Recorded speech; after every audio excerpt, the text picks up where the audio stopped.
Xin chào anh em nha. Hiện tại thì bên mình đang hỗ trợ cho khách hàng test và trải nghiệm con Mix 200i mini. Đây, anh em xem nha.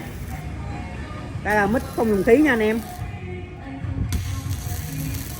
Đó, quá tuyệt vời. Và các bạn đang cho khách hàng trải nghiệm trực tiếp về dòng sản phẩm này á.